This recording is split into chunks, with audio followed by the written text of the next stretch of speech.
తెలంగాణలోని ప్రముఖ పర్యాటక ప్రాంతాల్లో ఒకటైన సింగూరు ప్రాజెక్టు పర్యాటక ప్రాంత అభివృద్ధికి బీటీ రోడ్ అడ్డంకిగా మారింది. దీంతో సింగూరు ప్రాజెక్టు దగ్గర పర్యాటకులు లేకపోవడంతో వెలవెలబోతుంది.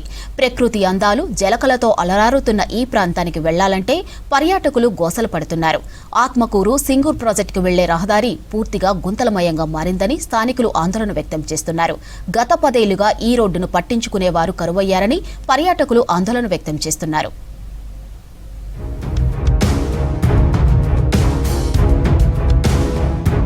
సంగారెడ్డి జిల్లాలోని సింగూరు ప్రాజెక్టు హైదరాబాద్కు కూతవేటు దూరంలో ఉండి పర్యాటకులను ఆకర్షిస్తోంది. సెలవులు దొరికితే చాలు భాగ్యనగర వాసులతో పాటు జహీరాబాద్ చుట్టుపక్కల పట్టణాల నుంచి వేల సంఖ్యలో ప్రకృతి ఒడిలో గడిపేందుకు పర్యాటకులు సింగూరు ప్రాజెక్టు దగ్గరకు వస్తుంటారు. కానీ ఆ ఉత్సాహం ప్రాజెక్టు చేరుకోకముందే గుంతలతో కూడిన రోడ్డుపై ప్రయాణించేసరికి ఆనందం ఆవిరైపోతుందని పలువురు పర్యాటకులు చెబుతున్నారు. 10 ఏళ్లుగా ఈ రోడ్డు కనీస మరమ్మతులకు కూడా నోచుకోలేదని స్థానికులు వాపోతున్నారు. అక్కడ వెళ్ళే గ్రామాలు దాదాపు ఒక 30 గ్రామాలు ఆ రహదారి మీద నుంచి పోతున్నాయి. 2 మండలాలకు సంబంధించి 30 గ్రామాలు కూడా అక్కడ నుంచి ఒక కనెక్టింగ్ వేస్ ఉన్నాయి. రాష్ట్రంలో అతిపెద్దదైన సింగూరు ప్రాజెక్టు కూడా అక్కడనే ఉంది. పర్యాటక కేంద్రంగా ఉన్న సింగూరు ప్రాజెక్టు అభివృద్ధి చెందాలన్నా కనీసం రోడ్డు కనెక్టివిటీ ఉండాలి. సింగూరు డ్యామ్ వచ్చేసి పర్యాటక కేంద్రం ఇది.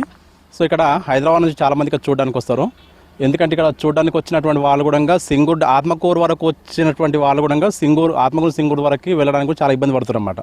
సో ఒకసారి వచ్చిన తర్వాత కూడా మళ్ళీ రావడానికి ఇబ్బంది పడుతున్నారు, మళ్ళీ వాళ్ళు రాలేకపోతున్నారు అన్నమాట. సో కాబట్టి ఈ రోడ్ను మరమ్మతులు చేసి బాగా చేస్తే మళ్ళీ జనాలు కూడా పెరిగే అవకాశం ఉంటుంది. సింగూరు ప్రాజెక్ట్కి 10-15 ఏళ్ల నుండి కూడా మా ఈ సింగూరు ప్రాజెక్టుకు వెళ్ళే రోడ్డు చాలా దరిద్రంగా ఉంది.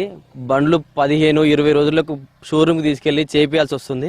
దానివల్ల మేము ప్రజలమే లాస్ అవుతున్నాం. మళ్ళీ ప్లస్ సింగూరుకి వెళ్ళే టూరిజం పర్సన్స్ ఎవరైతున్నారో వాళ్ళు చాలా ఇబ్బందులు పడుతున్నారు. అసలు అంటే వాళ్ళు ఎంత ఇబ్బందులు అంటే నరకానికి నరకం చూస్తున్నారు. వచ్చిరంటే వర్షాకాలం వచ్చారంటే వాళ్ళు ఏ కాలంలోకో పోవడము, ఎక్కడనో పోవడము. సింగూరు ప్రాజెక్టుకు వెళ్లే ఆత్మకూరు సింగూరు రహదారిపై కంకర తేలి భారీ గుంతలతో వాహనదారులు నరకం అనుభవిస్తున్నారు. ఈ రోడ్డు నిర్మాణానికి గత ఏడాది మే 13న మంత్రి దామోదర రాజనరసింహ, ఎంపీ రఘునందన్ రావు, టీజీఐఐ చైర్మన్ నిర్మలా జగ్గారెడ్డిలతో కలిసి శంకుస్థాపన చేశారు.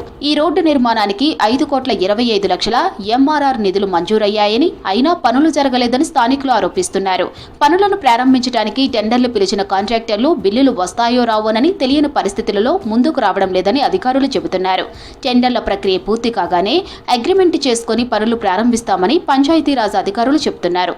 మన దగ్గర ఉన్నటువంటి సింగూరు మంజీరా డ్యామ్ ఏదైతుందో, సింగూరు డ్యామ్ ఏదైతుందో హైదరాబాద్ నుండి కానీ ఇక్కడ చాలా దూరం నుంచి వస్తారు. ఎందుకంటే అక్కడ ఉన్నటువంటి కొంతమంది చేపలు తినడానికి వస్తారు, కొంతమంది డ్యామ్ చూసామని వస్తారు. సాటర్డే సండే వచ్చిందంటే పబ్లిక్ రష్ ఎక్కువ ఉంటుంది. సాటర్డే సండే మొత్తం అట్లాంటిది ఈ రోడ్డు మంచి చేస్తే ఇంకా టూరిజం అనేది పెరుగుతుంది. మొత్తం గుంతలే, ఎవడేడ పడతాడో కూడా తెలియకుండా ఉన్నది. అసలు చీకట్లో వస్తే ఎట్లా వస్తారన్న ఈ రూట్లో అర్థం కాదు. మొత్తం గుంతలు గుంతలు గుంతలు ఉన్నది. అసలు ఒక్కరోజు వచ్చినందుకే చాలా రిస్క్ పని ఉన్నది. బండ్లు ఖరాబు, అంత ఖరాబు, ఏడికెళ్ళి అవుతుంది అన్న. ఇట్లుంటే కొంచెం చేయించుకుంటేనన్నా బాగుంటుంది. ఎందుకంటే సింగూరు అంటే చాలా ఫేమస్ కదా, ఎంతోమంది వస్తూ ఉంటారు, చేస్తూ ఉంటారు. ఇంకా బాగుంటుంది. ఇంకా రోడ్ మంచిగా ఎంత బాగుందంటే ఇంకా చాలా బాగుంటుంది, ఫేమస్ అవుతుంది అన్న. ఇంకా హైదరాబాద్కి వెళ్ళి కానీ, జైరాబాద్కి వెళ్ళి కానీ, మరి అక్కడ వరంగల్ చుట్టుపక్కల చాలా డెవలప్మెంట్ జరుగుతుంది. కాకపోతే ఈ రోడ్డు పట్టించుకునే నాదులు లేడు. ఇప్పుడు ఏమైందంటే ఈ రోడ్డు పట్టించుకోకపోవడం వల్ల సంగారెడ్డి నుంచి అవుట్ ఆఫ్ తీసుకుంటున్నారు. ఈ రోడ్డు డెవలప్మెంట్ అయితే ఏమైతుందంటే సాస్పేట నుంచి మండలం నుంచి ఇటు మాకు యూజ్ అవుతుంది. రోడ్డు అధ్వానంగా ఉండటంతో సింగూరుకు వచ్చే పర్యాటకుల సంఖ్య గణనీయంగా తగ్గిపోతోంది. ఇది స్థానిక వ్యాపారుల మీద కూడా దెబ్బ కొడుతోంది.